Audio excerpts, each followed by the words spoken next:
Hello दोस्तों, हमारे YouTube channel में आप सभी का स्वागत है। इस वीडियो में हम Paras defence and space technologies stock के ऊपर डिस्कस करने वाले हैं। देखो, कल के दिन इस स्टॉक के अंदर काफ़ी बढ़िया तेज़ी हमें देखने को मिली है। 20% की तेज़ी देखने को मिली है। अगर हम इससे भी पहले की बात करें, पिछले दिन की बात करें, तो यहाँ पर भी देखो 20% की तेज़ी हमें देखने को मिली थी। कहने का मतलब ये है कि इस स्टॉक के अंदर पिछले 2 दिनों से 20% की तेज़ी देखने को मिल रही है। पिछले 2 दिनों में देख सकते हो कितनी बेहतरीन तेज़ी आ चुकी है स्टॉक के अंदर। अगर किसी ने इस प्राइस लेवल पर बाइंग कर रखा होगा तो बढ़िया प्रॉफिट में होंगे वो लोग ओवरऑल। और अगर किसी ने गलती से इस प्राइस लेवल पर बाइंग कर रखा होगा, जो कि 4 जून का है, मतलब जो इलेक्शन की रिजल्ट आई थी उस दिन काफ़ी ज़्यादा स्टॉक गिरी थी और 700 750 के प्राइस तक आ गई थी। तो वहाँ पर भी अगर किसी ने बाय किया होगा और अभी तक अगर होल्ड करे होंगे तो ओवरऑल काफ़ी बढ़िया प्रॉफिट में होंगे अभी। ठीक है, तो अभी हम इस स्टॉक को डिटेल्स में डिस्कस करने वाले हैं। फर्स्ट ऑफ ऑल प्राइस की परफॉर्मेंस देखेंगे कि कल के दिन शेयर ने कैसा परफॉर्म किया है। उसके बाद इस स्टॉक से रिलेटेड कुछ न्यूज़ आ रही हैं जिन्हें भी डिस्कस करेंगे।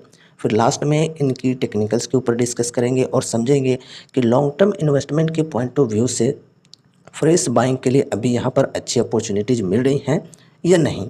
तो चलो शुरू करते हैं वीडियो को।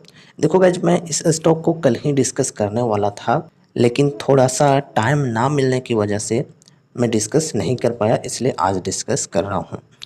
तो यहाँ पर अगर हम शेयर की ओपन प्राइस की बात करें तो 1222 पे ओपन हुई थी और लो लगाई 1210 की, मतलब 1210 तक गई। फिर वहाँ से काफ़ी ज़्यादा बाइंग ऑर्डर्स लगे हैं, इस वजह से 1388 की हाई लगी है।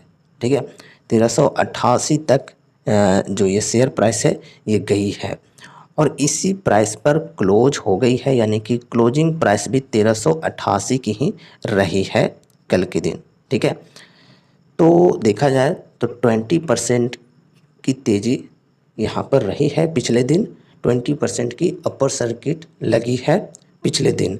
अगर हम प्राइस के अकॉर्डिंग देखें तो प्राइस में यहाँ पर हमें 231 रुपये का गेन देखने को मिला है। अब देखो, यहाँ पर हम प्राइस परफॉर्मेंस एंड वॉल्यूम की भी बात कर लेते हैं। तो देखो, 1 वीक में ये जो शेयर है इसका प्राइस 56.4% से बढ़ चुका है। 1 मंथ में 79.16% से बढ़ा है। 3 मंथ्स में 113.74% बढ़ा है। काफ़ी बेहतरीन यहाँ पर प्राइस के अंदर परफॉर्मेंस हमें देखने को मिली है। अगर हम वॉल्यूम की बात करें तो देखो, यहाँ पर ये टुडे बताया जा रहा है, लेकिन बेसिकली ये कल की डेटा है। ठीक है, तो कल 1 करोड़ की वॉल्यूम देखने को मिली है स्टॉक के अंदर। यस्टरडे की बात करें यानी कि फ्राइडे, तो फ्राइडे को 2 करोड़ की वॉल्यूम थी। और अगर हम यहाँ पर 1 वीक एवरेज की बात करें तो 89 लैक्स की यहाँ पर देखने को मिल रही है। 1 वीक एवरेज वॉल्यूम यानी कि टोटल ट्रेड क्वांटिटी। तो देखा जाए तो स्टॉक के अंदर वॉल्यूम काफ़ी बेहतरीन है, इसी वजह से स्टॉक एकदम 20% की तेज़ी पकड़ रहा है। देख सकते हो 2 करोड़ की वॉल्यूम एंड 1 करोड़ की वॉल्यूम, तो काफ़ी ज़्यादा लोग इंटरेस्टेड हैं इस स्टॉक के अंदर। अगर हम पूरे डिफेंस सेक्टर की बात करें तो पूरे डिफेंस सेक्टर के अंदर लोग काफ़ी ज़्यादा बुलिश हैं गवर्नमेंट को लेकर। ठीक है, तो चलो अब हम न्यूज़ के ऊपर कुछ डिस्कस कर लेते हैं। तो देखो, यहाँ पर Paras defence skyrockets to record high after 2 large deals. तो यहाँ पर देखो 2 लार्ज डील्स हुए हैं, हैंड चेंज हुए हैं, जिसके बारे में यहाँ पर बताई जा रही है। ये कल की ही न्यूज है। 2 separate large deals in Paras defence, one worth 88.7 crore and another valued at Rs 229.4 crore took place on the exchanges. तो ये बड़े बड़े डील्स हुए थे, इसके वजह से स्टॉक के अंदर काफ़ी बढ़िया तेज़ी बनी हुई थी। अब देखो, और भी कुछ रीजंस हैं, जैसे जो हमारे डिफेंस मिनिस्टर हैं राजनाथ सिंह, इन्होंने क्या यहाँ पर बोला था आपको पता है ही कि जो इंडिया की डिफेंस एक्सपोर्ट है वो मतलब एम किया जा रहा है अगले 5 सालों में 50,000 करोड़ तक करने की। ठीक है, मतलब जो डिफेंस के इक्विपमेंट्स होते हैं उनकी एक्सपोर्ट को 50,000 करोड़ तक करने की एम रखी गई है अगले 5 सालों के लिए। तो इस वजह से पूरे डिफेंस स्टॉक के अंदर ही तेज़ी बनी हुई है। हम अगर डिफेंस सेक्टर से बिलोंग करने वाली कुछ दूसरे कंपनीज की भी बात करें तो उनके अंदर भी बढ़िया रैली देखने को मिल रही है।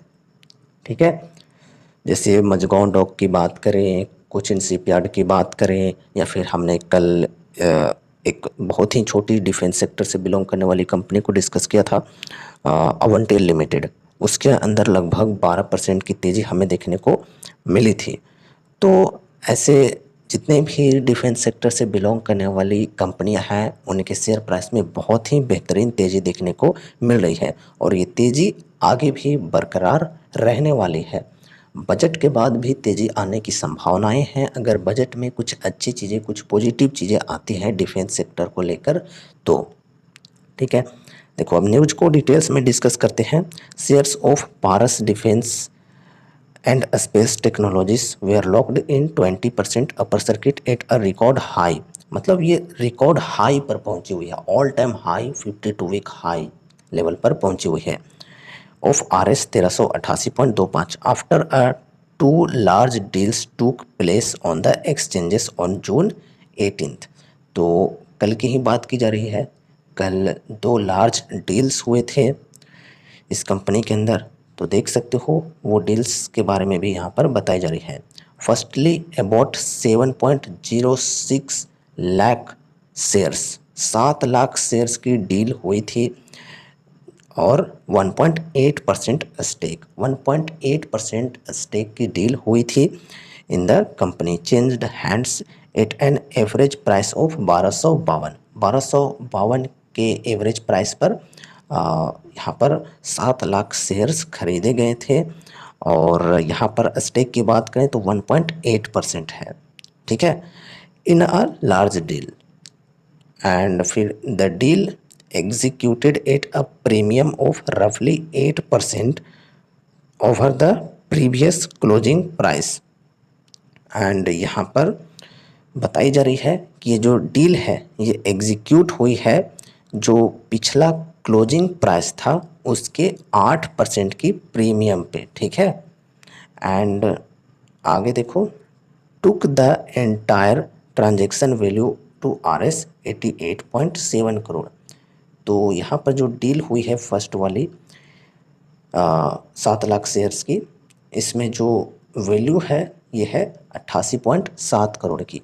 इतने करोड़ की डील हुई है कंपनी के अंदर। ठीक है, अच्छी बात है। आगे बढ़ते हैं, अनदर डील के ऊपर डिस्कस करते हैं। तो जो यहाँ पर नेक्स्ट डील है वो यहाँ पर बताई जा रही है, another large deal involving 17.3 lakh shares और 4.4% equity in the defence company also happened. तो जो नेक्स्ट लार्ज डील है ये उससे भी बड़ी है, 17.3 लाख शेयर्स की परसेंटेज वाइज देखें तो यहाँ पर देखो 4.4% इक्विटी की बात की जा रही है। तो काफ़ी बड़ी डील है ये और पिछले वाली भी बड़ी ही डील थी। यहाँ पर अगर हम बात करें इस डील की तो ये उससे भी बड़ी है। The deal was done at an average price of 1388। ये 1388 के एवरेज प्राइस पर डील हुई है। A piece valuing the entire transaction at RS 229.4 crore. तो यहाँ पर देखो ये जो सेकेंड डील है ये हुई है 229.4 करोड़ की। यहाँ पर 17.3 लाख शेयर्स की और 4.4% इक्विटी की। अब चलो यहाँ पर कुछ रिसेंट की न्यूज़ के ऊपर भी डिस्कस कर लेते हैं। तो देखो यहाँ पर the sharp gains in the stock come after it was locked in a 20% upper circuit in the previous session after the Abu Dhabi Investment Authority ADIA acquired a 1.44% stake in the company through bulk deals.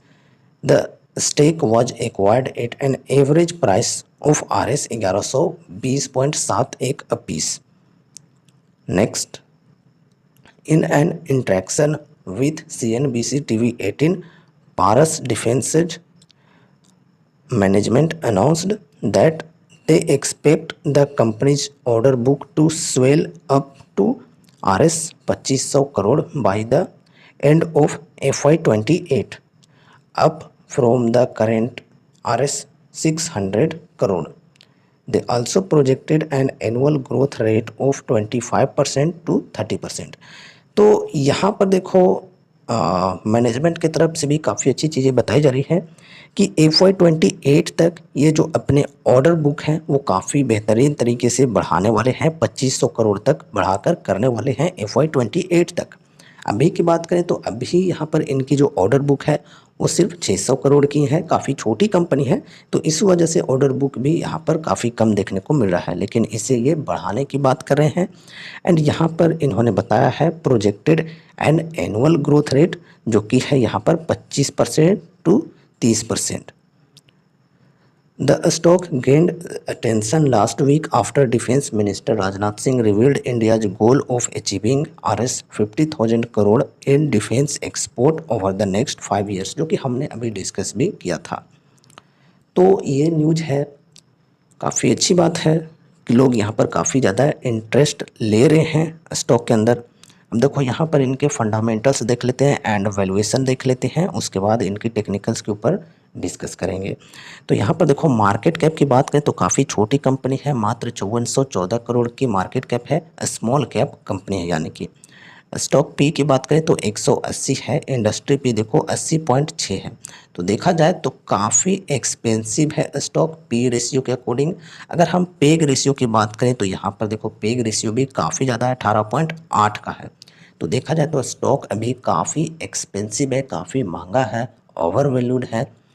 And यहाँ पर अगर हम ROC and ROE की बात करें तो कुछ खास नहीं है, सिंगल डिजिट में है 9.8% और ROE यहाँ पर 7% है। प्रमोटर्स होल्डिंग की बात करें तो 58.9%। अच्छी बात यह है कि कुछ भी प्लेस्ड नहीं है। Current price 1388, 52 week high and low की बात करें तो हाई है 1389 और लो है 600 की। बुक वैल्यू है 114 की। फिर यहाँ पर डेप्ट है 65.8 करोड़ की, डेप्ट टू इक्विटी 0.15 की है, डिविडेंड यील्ड 0%, फेस वैल्यू 10 रुपये की, EPS है 8.22 रुपये की। फ्री कैश फ्लो की बात करें तो ये माइनस में -71.4 करोड़। तो ये है इनके फंडामेंटल्स के अंदर हमें कुछ खास देखने को नहीं मिल रहा है। अब देखो ये जो कंपनी है काफ़ी छोटी कंपनी है, तो फंडामेंटल्स छोटी छोटी कंपनियों में जनरली इस प्रकार की हमें देखने को मिलती हैं, लेकिन ऐसा भी नहीं है कि सभी छोटी कंपनियों के अंदर जो फंडामेंटल्स होते हैं वो ख़राब ही होते हैं या एवरेज ही होते हैं। कोई कोई जो कंपनीज होती हैं इस प्रकार की मार्केट कैप वाली, उनके अंदर फंडामेंटल्स की अगर हम बात करें तो काफ़ी बेहतरीन भी देखने को मिलती हैं। जैसे एग्जांपल के लिए आपको मैं बताना चाहूँगा, जो कि हमने हाल फिलहाल ही डिस्कस किया है एक स्टॉक को जो कि डिफेंस के अंदर काम करती है। 80% जो रेवेन्यू है उनकी आती है डिफेंस सेक्टर से, ठीक है, इसका नेम है अवंटेल लिमिटेड।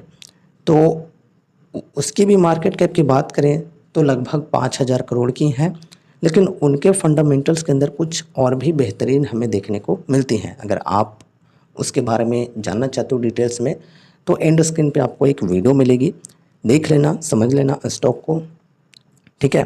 बाकी ये जो कंपनी है ये भी ख़राब नहीं है, मैं आपको बताना चाहूँगा, अच्छी कंपनी है ये भी। एंड यहाँ पर देखो चार्ट के अंदर अब हम डिस्कस करते हैं। तो देखो यहाँ पर मल्टी ईयर ब्रेकआउट हमें देखने को मिला है। ये जो स्टॉक का ब्रेकआउट मिला है ये काफ़ी सालों के बाद, यहाँ पर देखो ये जो हाई बनी हुई थी ये लगभग ये 2021 का है हाई। तो यहाँ पर देख सकते हो कि 3 साल में यहाँ पर ब्रेकआउट मिला है स्टॉक के अंदर, ठीक है। और यहाँ पर देखो ये इस प्रकार से पैटर्न बना हुआ था, राउंडिंग बॉटम पैटर्न का यहाँ पर देखने को हमें मिला है और इसका ब्रेकआउट यहाँ पर मिल चुका है। तो अब यहाँ पर और भी तेज़ी आने की संभावनाएं हैं। कटोरा पैटर्न यहाँ पर बना है, कटोरा पैटर्न का यहाँ पर ब्रेकआउट मिल चुका है, तो और भी तेज़ी आने की संभावनाएं हैं स्टॉक के अंदर। लेकिन एक चीज़ आप लोग ध्यान में रखना कि अभी जो तेज़ी यहाँ पर चल रही है वो सिर्फ और सिर्फ न्यूज़ की बेसिस पे चल रहे हैं, तो वो तेज़ी टिकाऊ नहीं हो सकती है। आगे यहाँ पर जाने के बाद, यहाँ पर जाने के बाद, कोई भी प्राइस पर जाने के बाद एक प्रॉफिट बुकिंग हमें देखने को मिलेगी ही। स्टॉक के अंदर क्रैश देखने को मिल सकती है और फिर प्राइस ये जो है ये काफ़ी बेहतरीन तरीके से गिर भी सकती है। ठीक है, तो ये चीज़ों को आप लोग ध्यान में रखना। स्टॉक के अंदर बढ़िया तेज़ी और टिकाऊ तेज़ी तभी हम मान सकते हैं जब कंपनी में कुछ बढ़िया हो, जैसे उनकी अर्निंग्स काफ़ी बढ़िया तरीके से बढ़ी है या फिर कंपनी का कैपेक्स का प्लान है। ये सब चीज़ों से रिलेटेड जब न्यूज़ आती है तो फिर जो तेज़ी आती है स्टॉक के अंदर वो एक टिकाऊ तेज़ी हम मानकर चल सकते हैं। ठीक है, तो अभी यहाँ पर अगर कोई शॉर्ट टर्म के लिए रिस्क लेना चाहते हैं तो यहाँ पर गाड़ी में बैठ सकते हैं एक स्टॉप लॉस के साथ, और ये जो तेज़ी आएगी उसे यहाँ पर कैप्चर कर सकते हैं। ठीक है, इसलिए मैं आपको स्टॉप लॉस लगाने के लिए कह रहा हूँ क्योंकि ये अभी ऑल टाइम हाई के लेवल पर पहुँची हुई है, 52 वीक हाई के लेवल पर पहुँची हुई है, तो कहीं से भी सेलिंग प्रेशर देखने को मिल सकती है। तो आप अगर स्टॉप लॉस लगाकर नहीं चलते हो तो आपको नुकसान हो सकता है। बाकी लॉन्ग टर्म के इन्वेस्टमेंट के पॉइंट ऑफ व्यू से देखें तो अभी बाइंग करने का समय सही नहीं है क्योंकि वैल्यूएशन आपने देखा कितना हाई है, पी एंड जो पेग रेशियो है, पीजी रेशियो है, वो भी काफ़ी ज़्यादा है। तो उस हिसाब से देखें तो अभी बाइंग करना काफ़ी महंगा सौदा होगा। यहाँ पर थोड़ा सा वेट करना है इस लेवल तक का, जो कि है यहाँ पर 948, लगभग 950 मानकर चल सकते हो। तो ये है फर्स्ट सपोर्ट 950 और सेकंड सपोर्ट है यहाँ पर 746, यानी कि 750 मानकर चल सकते हो। अगर इस प्राइस से यहाँ तक के बीच के गैप की बात करें तो लगभग 32% है। तो अगर यहाँ से गिरकर ये इस लेवल तक आ जाती है तो फिर हमें 32% की डिस्काउंट मिल जाएगी, अच्छी डिस्काउंट मिलेगी। और डिस्काउंट के साथ अगर हम बाइंग करते हैं कोई भी स्टॉक को लॉन्ग टर्म के लिए तो हमारा जो रिस्क है वो मैनेज होता है। तो इस प्रकार से लॉन्ग टर्म के लिए चीज़ें होंगी। लॉन्ग टर्म वाले यहाँ पर डिस्काउंट का वेट करेंगे। बाकी बहुत ही ज़्यादा फोमो में हो तो फोमो में आकर तो बाइंग करनी नहीं चाहिए, लेकिन कुछ लोग हमारे ऐसे भी हैं, वो लोग कमेंट करते हैं कि नहीं मुझे बाइंग करना है तो करना है। अगर ऐसी सोच है तो फिर आप किसी भी लेवल पर बाइंग कर सकते हो। रिस्क ही काफ़ी ज़्यादा होगा, किस्मत के भरोसे यहाँ पर स्टॉक आगे तक बढ़ जाए, जो कि अभी बढ़ने की संभावनाएं हैं काफ़ी ज़्यादा, और बजट के बाद और भी तेज़ी आ सकती है। बजट में अगर अच्छी चीज़ें देखने को मिलती हैं तो उस हिसाब से यहाँ पर अगर आप बैठना चाहते हो तो बैठ सकते हो। ये टोटली आपकी पर्सनल डिसीजन होगी, लेकिन वैल्यूएशन के अकॉर्डिंग देखें तो अभी बाइंग करने का सही समय नहीं है। देखो मैं अपनी पर्सनल स्ट्रैटेजी बताऊं तो मैं अच्छी वैल्यूएशन पर ही कोई स्टॉक को बाइंग करना चाहता हूं और अच्छे डिस्काउंट के साथ ही बाइंग करना चाहता हूं, specially mid cap and small cap के शेयरों में। और यहाँ पर ये शेयर के अंदर अगर हम बोलें तो ये जो शेयर है ये बढ़कर 1500 2000 ही क्यों ना चली जाए, वहाँ से भी अगर 20% गिरती है तो मैं इस प्राइस पर भी बाइंग करने को तैयार हूँ। ठीक है, तो इस प्रकार से मेरी स्ट्रेटजी है। ऐसा नहीं कि चलती गाड़ी में बैठूं, भागते हुए शेयर को पकड़ने की कोशिश करूं। तो ऐसा करने से रिस्क काफ़ी ज़्यादा होता है। अच्छी वैल्यूएशन के साथ ही बाइंग करनी चाहिए कोई भी स्टॉक को as a long term investor. Traders के लिए तो यहाँ पर फंडामेंटल्स मायने नहीं रखते हैं, वैल्यूएशन मायने नहीं रखते हैं, वो सिर्फ चार्ट को देखकर ही डिसीजंस लेते हैं। और चार्ट के अंदर हमने देखा कि मल्टी ईयर ब्रेकआउट मिला है, जो राउंडिंग बॉटम पैटर्न थी उसकी ब्रेकआउट मिल चुकी है। तो उस हिसाब से यहाँ पर सोच सकते हैं वो लोग। बाकी अभी कुछ दिनों तक शेयर के अंदर बढ़िया तेज़ी रहने की संभावनाएं हैं, पूरे डिफेंस सेक्टर के अंदर बढ़िया तेज़ी रह सकती है। अब देखो एक चीज़ और मैं आपको बोलना चाहूँगा कि यहाँ पर अगर आप स्टॉक के अंदर इंटरेस्टेड हो तो ऐसा नहीं कि अपने पोर्टफोलियो का एक बहुत ही बड़ा वेटेज स्टॉक के अंदर दे दिया या फिर सारा का सारा अमाउंट इस एक स्टॉक के अंदर लगा दिया क्योंकि 20% से बढ़ रही है। ऐसा बिल्कुल भी नहीं करना चाहिए। Small cap and mid cap के जो स्टॉक्स होते हैं जनरली उनमें हमें कम वेटेज देखकर ही चलनी चाहिए। अगर हम ज़्यादा रिस्क नहीं लेना चाहते हैं तो अगर कोई अग्रेसिव इन्वेस्टर है जो कि स्मॉल कैप के अंदर ज़्यादा वेटेज देना चाहते हैं तो फिर वो वेटेज दे सकते हैं। लेकिन एक इम्पोर्टेंट बात ध्यान में रखेंगे कि पोर्टफोलियो के अंदर डाइवर्सिफिकेशन होना भी ज़रूरी है। अगर आप सिर्फ स्मॉल कैप के शेयरों में ही इन्वेस्ट करना चाहते हो, स्मॉल कैप में रिस्क लेना चाहते हो जो कि वेरी हाई रिस्क है, तो आपको स्मॉल कैप के और भी दूसरे स्टॉक्स को साथ में ऐड करके लेकर के चलना चाहिए, अलग अलग सेक्टर्स के स्टॉक्स लेकर चलना चाहिए। तो इससे हमारी जो पोर्टफोलियो है ये डाइवर्सिफाई हो पाती है और रिस्क जो हमारा है वो थोड़ा कम हो पाता है। तो ये रही हमारी आज की video Paras defence and space technologies stock के ऊपर। उम्मीद है कि इस वीडियो के माध्यम से आपको कुछ यूजफुल इन्फॉर्मेशंस मिले होंगे। तो इस वीडियो को लाइक करके चैनल को सब्सक्राइब कर लेना और मिलते हैं अगले नए वीडियोज़ के साथ। तब तक के लिए बाय बाय।